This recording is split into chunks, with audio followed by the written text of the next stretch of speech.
Hello, this is an introduction to the Rhino user interface, and we'll go over a few options and configurations that you can use to customize your own personal preference and ultimately tailor Rhino to your own personal needs. So, when you open up Rhino, it should look something similar to this. You have a command line showing all the commands, a series of buttons, all organized within these tabs. And then you may or may not have another set of buttons here, but we'll go over how to turn these on and off. And then you have your typical drop down menus up at the top. And at the bottom, you see you have similar to AutoCAD, your grid snaps, OSnap, smart tracking, basically all the cursor uh, modifiers down here with a series of sort of sub modifiers that help uh, really customize each one of those settings. On the right here, we have a panel. Uh, your panel might look something similar to this. It might just be a layers panel, but in Rhino, you can pretty much dock anything to any side. Uh, what I like to do is I like to dock this onto the far right. And then if you see here, there's a little gear. It says options. Here's where you can add a few other panels that show like properties. So I like to turn on properties here. And as you can see, it just organizes itself into the same panel, dock panel area. I also like to have named views, which is where you can save like certain shots or certain camera positions. So name views is pretty handy. And you can also do maybe display just to kind of customize some of these other elements that you can turn on and off. Those are pretty much the main things I like to have on, but layers is definitely probably one of the most important ones to have.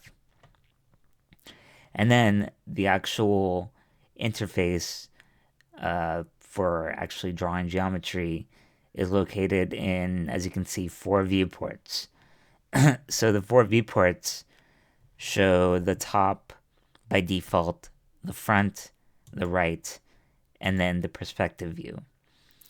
These are all customizable, and there are ways to change them if you'd like. So, for example, if I wanted to change the right viewport to be, say, the left viewport, I just right click on the word right, and then I just go to set view, and then I can change it. As you can see here, you have a number of options. If you want it to be another perspective viewport, or you want it to be like a isometric viewport, so something like this, where we have our grid now at the isometric angle. As you can see here in the Cartesian little coordinates, it now shows us our z-axis. Um, we can just change that back to, let's say we wanted to change it to the left, we can just hit left. And if we want to just go back to the default, the original, we can just type in the command for view. Something like that. Now it takes us back to our original default scale as well. So panning around each viewport is pretty easy. You just hold down the right click button on your mouse, and that allows you to pan left and right, up and down, any direction. This goes for all the viewports. except in the perspective viewport, if you right click and drag, you actually orbit, which is nice. It's a very convenient way of orbiting as opposed to other modeling softwares. And if you want to pan, all you have to do is hold down Shift and then do the drag with the right click. As you can see, you start to pan. If you hold down Control and right click, you can zoom in and out, or you can just use your mouse button in and out. But if you hold down Control and drag, you get like a little bit more precision with how much you zoom in and out, which is kind of nice. Same thing goes for the other viewports. You can just hold Control and then right click and drag, and it zooms in and out in very smooth increments, as opposed to the sort of notched increments like your mouse typically offers. So, in terms of actually inputting information, there are 3 ways of doing this. The first way is to, like I just showed you when I typed in ForView, is to actually input commands. This is probably the easiest and probably the most used way of inputting information into Rhino is by memorizing the command. And just like in AutoCAD, there are shortcuts for certain commands. They might be a little bit different, but we'll show you later on how to customize those commands to be, if you want them to be exactly like AutoCAD, you can, or if you want them to be truly your own, then that's an option as well. So, say if we wanted to draw a line, the great thing about Rhino is that if you don't know a command, chances are is that the command is probably exactly what it is that you're trying to do. So if you want to draw a sphere, the command is sphere. If you want to draw a box, you type in box. If you want to draw a line, you type line. And now the command has engaged. So when you enter a command, you then see that there is a bold line or a bold set of text. This is the command that you just entered. And then in parentheses here, we have a series of sub menus, basically subcommands that all can alter the command that you just input.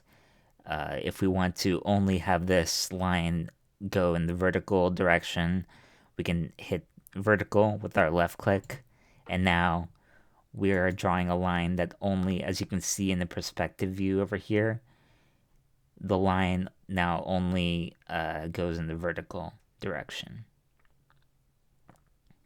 And you see that reflected in the right and front elevation views. In the top, since you're looking at the top down, you obviously don't see a vertical line as well. But that's kind of the beauty about having 4 viewports, is that you can see everything in real time in multiple views and angles to be able to truly control your project. And as you can see, when we hit our first initial point, it asks us if we wanted to end the line or if we want, there's a sub menu, so both sides. So this will essentially create a mirror of the line from our origin point. So if we hit both sides, now you can see that the line is now being offset in both directions. So it's going in the same distance in the positive z direction and the negative z direction. So we can have something like this. And then to obviously end the command, we just have to select our endpoint. So if we want it to be somewhere up here, we can do that. To delete a line, well, whenever we want to select something, we can just drag around it and it'll turn into this yellow color. Could be confusing if you have a yellow layer. So I don't recommend you ever using yellow as one of the colors in your layers. Because the layers, as you can see, come in multiple colors, and depending on what layer you're on, all your solids and your surfaces will be that color. So I don't recommend yellow. And then to delete something, you just highlight it and hit delete. Another way that you can input information would be to use these drop down menus. It's a probably more organized way, and it kind of introduces you to a much bigger collection of options if you are unfamiliar with what Rhino can and can't do. However, the commands there are definitely more commands than these drop down menus show. So obviously the more commands that you know, the better. But say you were to use a drop down menu like polyline, as you can see, then in the command line, it begins to show the same command. So if you're unfamiliar with what a command is, but you know what it is up here, this is a great way for you to learn about something. A polyline is like a line, except all the line segments are connected to each other. And then we can just close the loop by meeting right at the origin. A faster way of closing a polyline is just by typing the letter C whenever we want to close it to the last point. So say we're in this final point and I know that I want it to go back to the origin, I can just type in the letter C and it closes automatically. All I did when I typed in C, I just hit spacebar. Spacebar or enter both work the same way in Rhino. And then if you hit spacebar again, it repeats any command, assuming you didn't change to another command. So if I, typed in delete, say if I had two polylines here,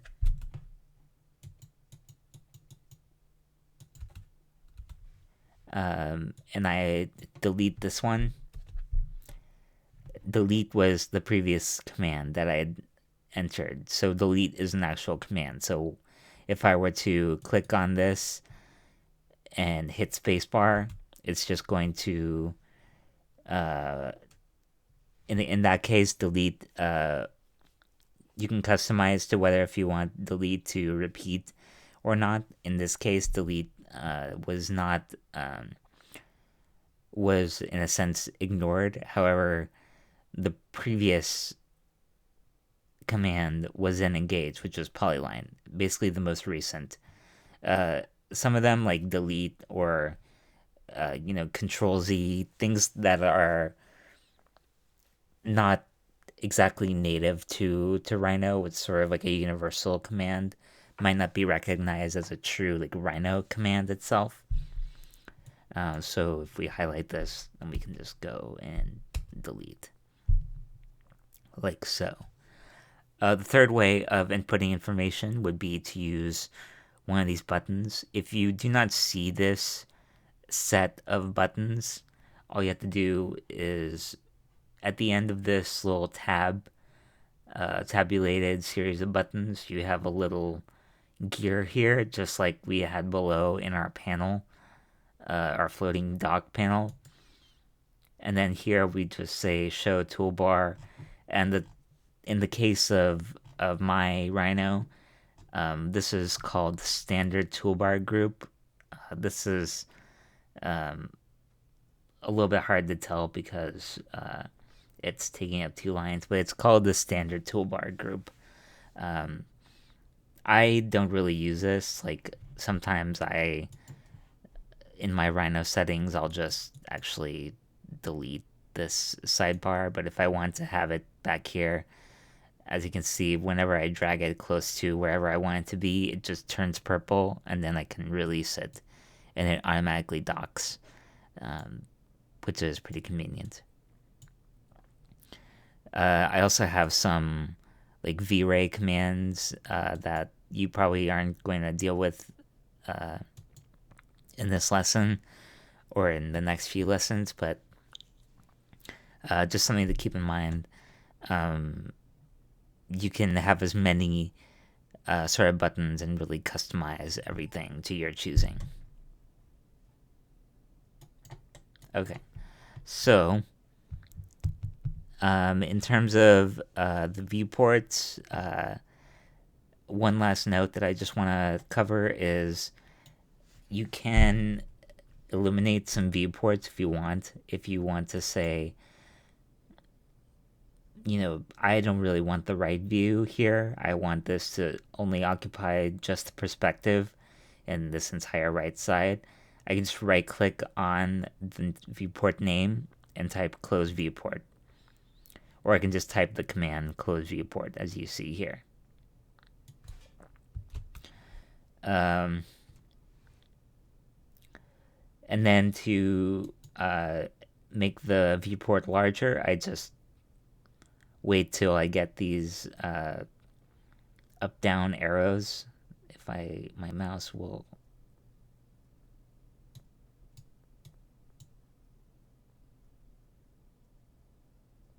There we go. Very sensitive. That was weird. And then I can just drag this all the way down. And now I have a really large viewport here. Another great way of really customizing it. So if you were to have let's say you had 2 monitors, you can type in the command float new floating viewport. And then it's going to ask you, do I want it to be the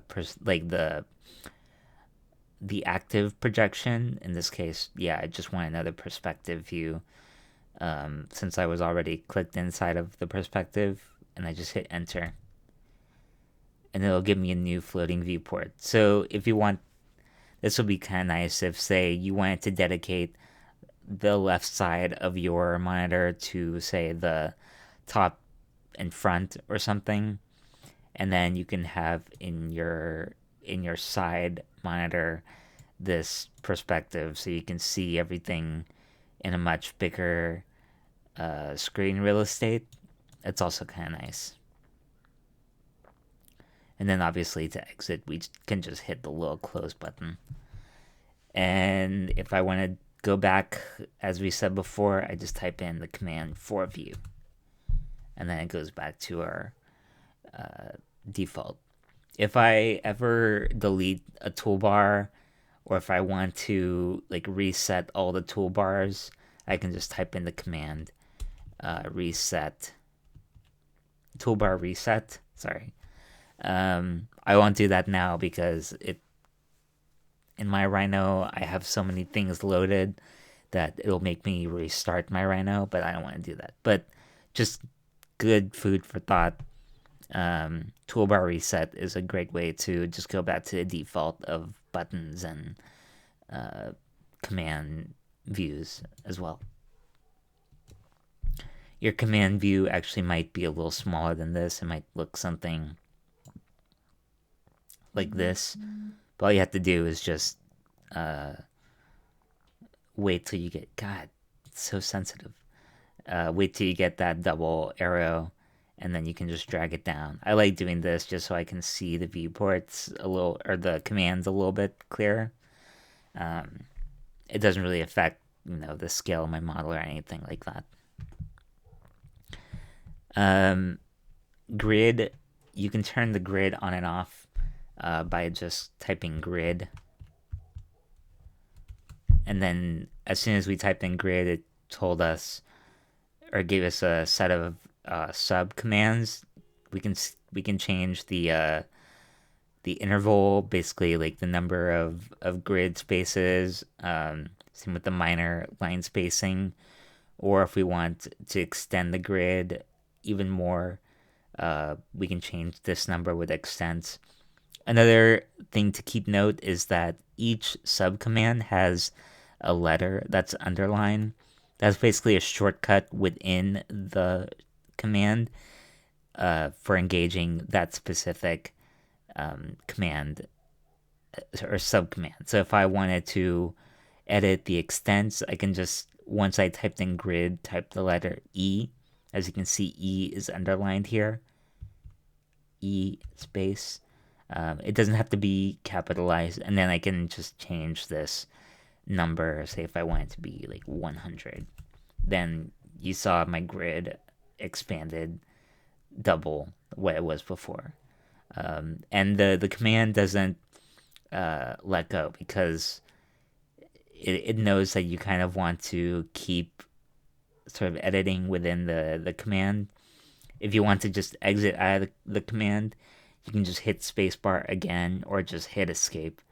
If you're one of those people that likes to hit escape like a million times just to get that satisfaction of ending a command. In this case, we can also just turn the grid off by hitting show grid. And then we can say apply to active viewport or to all viewports, just like that. And then we can just exit out of the command prompt. Okay, so last few bits. If I type in options, now we get a more customizable set of options for truly making Rhino look the way that you really want it to. So grid, annotation, these by default should be set to the standard. If you want to edit the grid a little bit more so you don't have to deal with like all these little command lines, this is a great way to show the grid. Or you can turn the grid on and off in this little checkbox here. Mesh, the only thing I would make sure to do is change from jagged and faster to smoother and slower. This will give you much sharper geometries. And then slower really just applies for a graphics card or older computer or machine that can't really handle a lot of geometries. If you get to the point where you make a really heavy, like dense model, then obviously jagged and faster might be the way to go. But smoother and slower by default is kind of nice. So you can really see like curvatures and lines in much smoother, clearer detail. Rhino render, we don't have to work with that right now. Units, this is where you can change the units. Obviously, feet and inches are standard, but as you can see, you can change it to meters or millimeters, whatever it is that you want. Here's printer picas for those of you in InDesign. If you want to translate or bring something into InDesign and you like working in picas, that works as well. And then I like having decimal on just because it's a lot easier to type with decimals than it is fractions. The only other thing I would just emphasize is under Rhino options then here,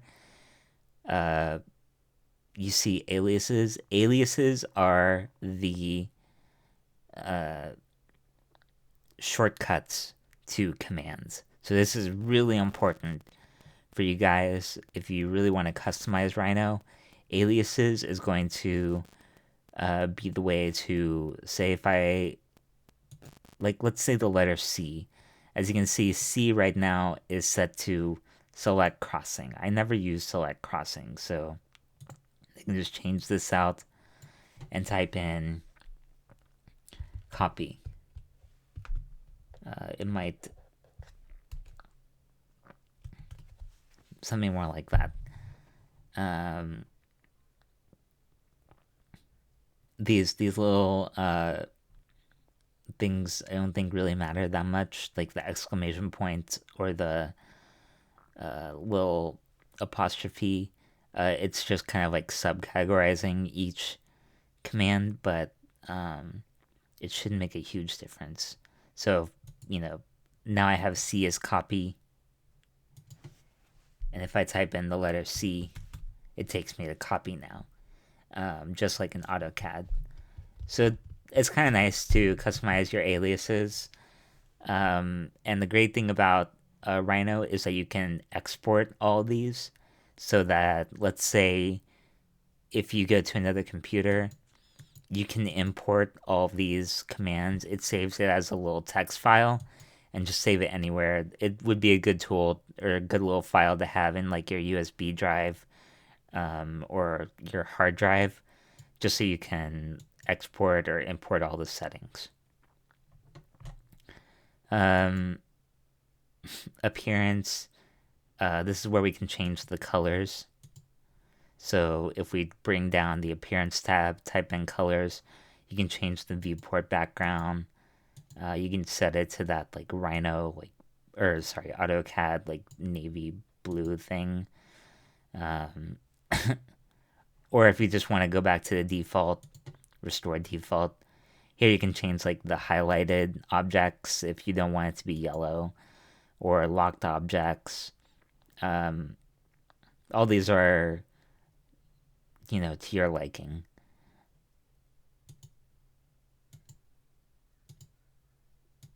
That's pretty much it for these kinds of options.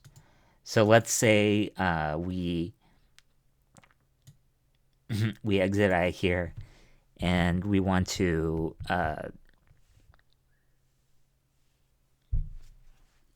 now begin inputting a geometry. Like let's say we typed in box. Box, it gives us a series of steps within the command. So it's asking me to pick the first corner of the base, and then it wants me to pick the second corner, basically the one that's catty corner to the origin, and then it'll ask me like a third point. And then once I hit this, it'll end the command by itself. So if I have a geometry here, and let's also just type in sphere, so we can show you two different kinds of geometry. So sphere, it'll give me like a ball.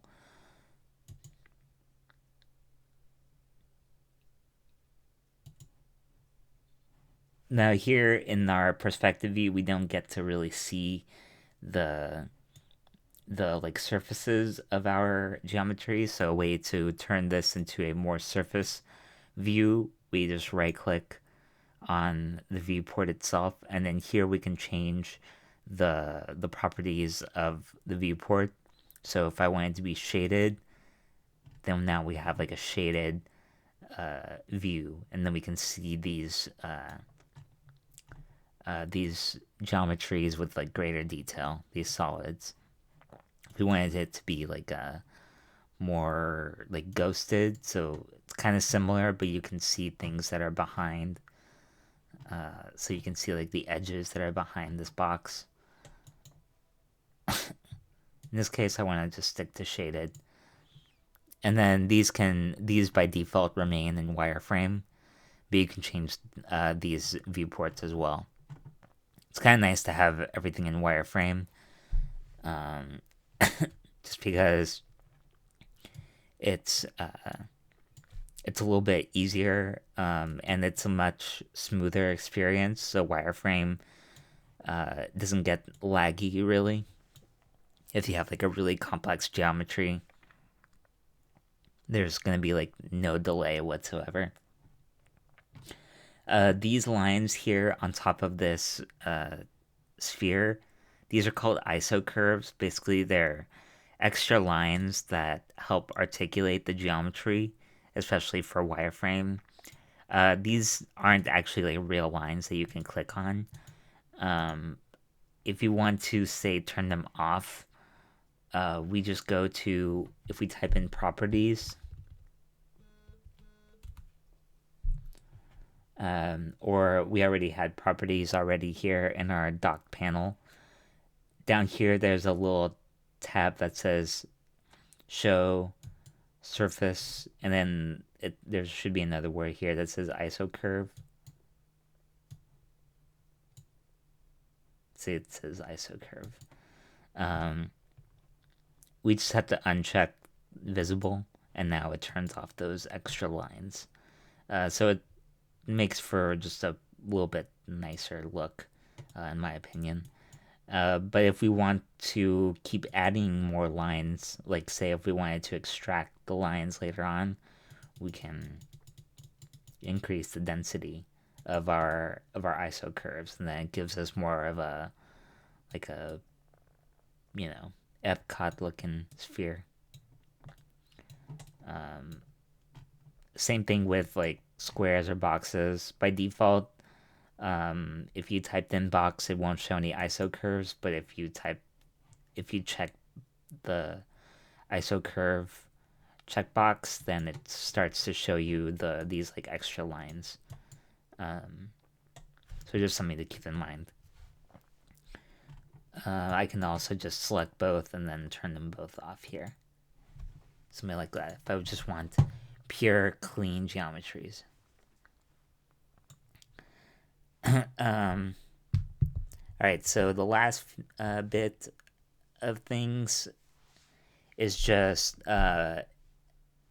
if I wanted to export all these customization things that I have inputted, so say like, my layers, basically what I did here when I docked 4 menus, I changed like the aliases. If I want to export all of these settings, I can just type in the command export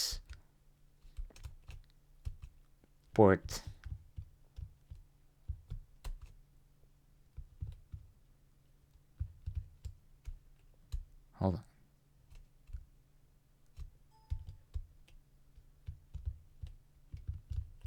Okay.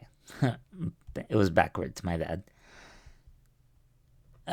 Type in options export, and now it saves in a new, it's called an option file.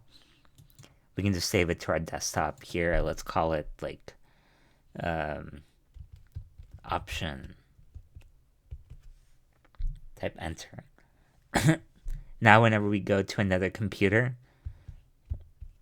and we type in options import, then we can just locate all of our wherever we save this option configuration file, and then it'll ask us like what of the things do we want to import, like the appearance, the display, the aliases, the commands. We can just import everything. And now we have the way that we had customized in our own personal computer.